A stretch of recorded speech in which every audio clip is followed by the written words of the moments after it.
My name is DianabrennerMiller. I'm a speech and language pathologist at MGH, and I'm originally from Lviv, Ukraine.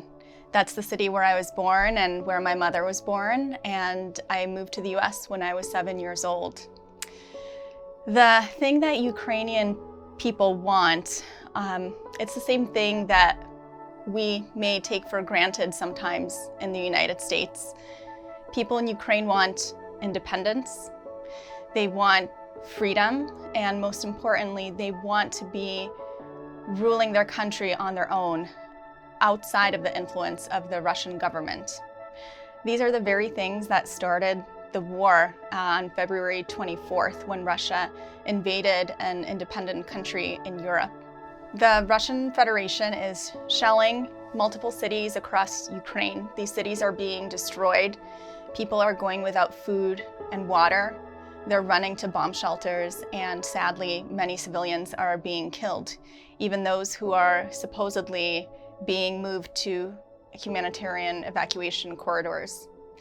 We must act as a country, we must act as people in the free world who have the advantage to speak against these atrocities that are happening right now.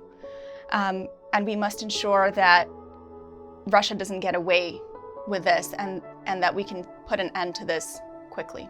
My family and I are thinking of all of our friends, our relatives that are stuck in this unbelievable situation right now. Our family has their bags packed in case they need to flee to Poland at a moment's notice. And we also have friends who are enlisted in the army, who've joined the forces to defend Kiev, who are giving their lives to fight for this war that has no reason at all.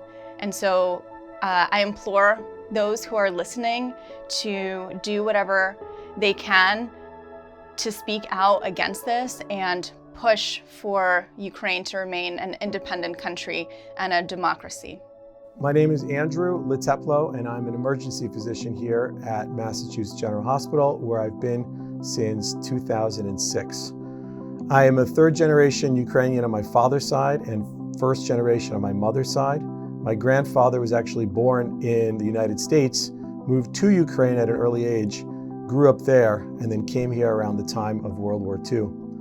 My mother's family left as they were displaced during World War II, and then my parents met here, actually at a Ukrainian resort in upstate New York.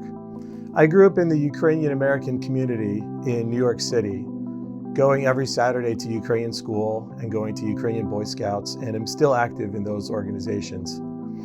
We grew up speaking Ukrainian at home and felt a very strong cultural connection to the country, speaking the language, learning the traditions, singing the songs, learning about geography and all of the politics, with the idea of keeping Ukrainian culture alive when it was impossible to do so in the Soviet Union.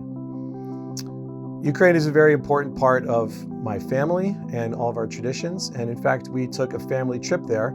I wanted to introduce our young sons to Ukraine and all of its splendor, and so we went there 4 years ago, and we're actually able to meet up with a bunch of family.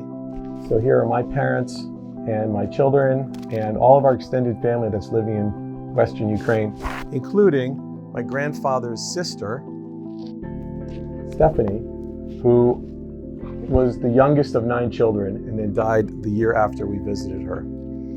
It was really amazing to connect with all of our family there and to establish and reestablish those connections. I want to say that for all of the atrocities that are going on right now, it is really difficult to live through them. But I want to thank everybody for all the support that they have put in and all of the messages I've received. I feel very buoyed by all of the support by individuals, by countries, by organizations. Everyone is rallying behind Ukraine, whose people want nothing more than to live in peace and independence. I am likely traveling to Poland this coming week to help with medical and humanitarian aid for the Ukrainian refugees. In some ways, it kind of feels like I've been raised for that my entire life, for this moment in speaking fluent Ukrainian and being an emergency physician. So I want to give back in any meaningful way that I can, and I thank everybody for their support. Hi, my name is Reverend Kabatahe, and I'm the Director of Spiritual Care and Education at Mass General Hospital. And right now, I would like to extend my greetings and prayers to the people of Ukraine. Your war with Russia has been ongoing for 8 years, 2 weeks, 2 days. And it has only been devastation upon devastation, loss upon loss, heartache upon heartache for you, for those who love you, and for all those involved in the war. With Russia's invasion of your country on February 24th, the horrific and deadly impact on your lives has only deepened and intensified. You have lost your homes, your livelihood, your loved ones, your safety and security. You have lost so much. Your pain is our pain. Your suffering is our suffering. Your anguish, our anguish. And yet, during this period of war, we see that force is not power. Your courage is power. Your passion is power. Your resourcefulness is power. And your unwavering faith in yourselves and in those who support you is power.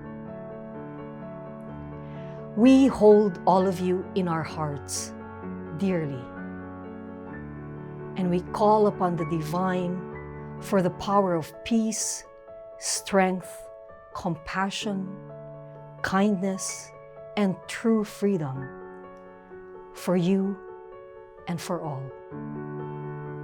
May it be so.